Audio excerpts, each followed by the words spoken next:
एक माँ के लिए उसकी औलाद जिगर के टुकड़े से कम नहीं होती है और माँ हमेशा अपनी औलाद को सीने से लगाए रखना चाहती है। पर कोई माँ ऐसी भी हो सकती है जो अपने लड़के का कत्ल करके उसके खा जाए। जी हाँ, आदाब, नमस्कार, सत श्री अकाल साथियों, आप देख रहे हैं देशराज हमसफ़र। साथियों, आज जो हम आपको घटना बता रहे हैं वो मिस्र की राजधानी काहिरा की है।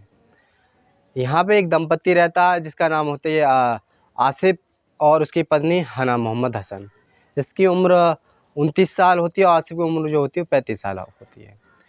इनका एक बेटा भी होता है जिसकी उम्र 5 साल होती है। बेटे का नाम होता है यूसुफ। दोनों में किसी बात को लेकर झगड़ा हो जाता है और झगड़ा इस कदर बिगड़ जाता है कि दोनों में तलाक की नौबत आ जाती है और कुछ दिन के बाद तलाक भी हो जाता है। तलाक होने के बाद दोनों पति पत्नी अलग रहने लगती हैं। बेटा यूसुफ जो हना मोहम्मद हसन के साथ रहता है अपनी मम्मी के, और उसका पापा जो अलग हो जाता है। और आसिफ एक कोर्ट में अपील करता है। वो एक अपील करता है, कहता है कि मुझे मेरी बेटी की कस्टडी दी जाए। ये एक प्रार्थना पत्र कोर्ट में देता है। कोर्ट उसके प्रार्थना पत्र को स्वीकार कर लेता है। स्वीकार होने के बाद ये बात हना मोहम्मद हसन को पता पड़ जाती है। वो मन ही मन में ये सोचने लगती है कहीं मेरी बेटी की कस्टडी मेरे पति के साथ ना चली जाए, और अगर मेरे पति के साथ मेरे पति पर अगर मेरी बेटी की कस्टडी चली गई तो फिर मैं अकेली रह जाऊंगी। यही डर उसके मन में बैठ जाता है। ये डर उसके मन को बार बार सताने लगता है। एक रोज़ अचानक उसका चाचा उसके घर आता है यूसुफ के, उसकी अपनी भाभी से मिलने। वो कहता है कि भाभी जी यूसुफ कहाँ है? तो वो बताती कि यूसुफ जो बाहर टहलने गया है, कुछ ही देर में आ जाएगा। बहुत देर बैठने के बाद अचानक उसकी नज़र एक बाल्टी पे जाती है। बाल्टी में वो देखता है किसी बच्चे के अंग कटे हुए पड़े हैं।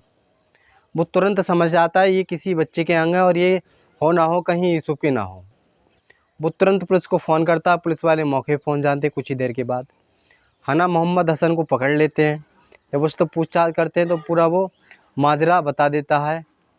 पूरा माजरा जो है वो बता देती है। वो बताती है कि दरअसल ये मेरे बेटे की अंग। जब पुलिस वाले पूछते हैं ये अंग किसके हैं, तो बताती है कि ये मेरे बेटे की अंग है। तो पूछते हैं तुमने इसका कत्ल क्यों किया, क्यों मारा? तो बताती है कि मुझे ये डर था कि मेरी बेटी की कस्टडी कहीं मेरे पति के साथ ना चली जाए। अगर मेरे पति के पास मेरी बेटी की कस्टडी चली गई तो मैं अकेली रह जाऊंगी और मुझे अकेलापन बहुत बुरा लगेगा। इसी के कारण वो अपनी बेटी की हत्या कर देती है। और हत्या ऐसे साधारण अंदाज़ा से करती है वो कि जब हत्या करती है तो एक छुरी लेती है और एक लकड़ी का गत्ता लेती है जिस पे उसका सर रखती है और काट देती है, और घर की सभी खिड़कियां लगा देती है जिससे कि बाहर बच्चे की चीख ना निकले। साथियों, कहानी को सुनाने का मतलब किसी को परेशान करना नहीं है, किसी का दिल दुखाना नहीं है। साथियों, कहानी को सुनाने का मतलब आपको जागरूक करना, आपको सचेत करना है। साथियों, आज हमारे कुछ दोस्तों के जन्मदिन है।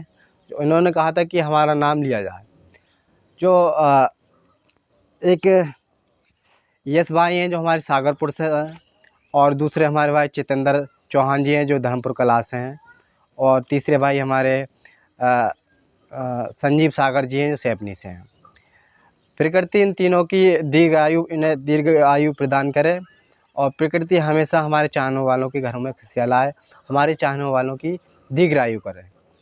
हमारी कहानी आपको कैसी लगी कमेंट बॉक्स में ज़रूर बताएं। जय हिंद, जय भारत।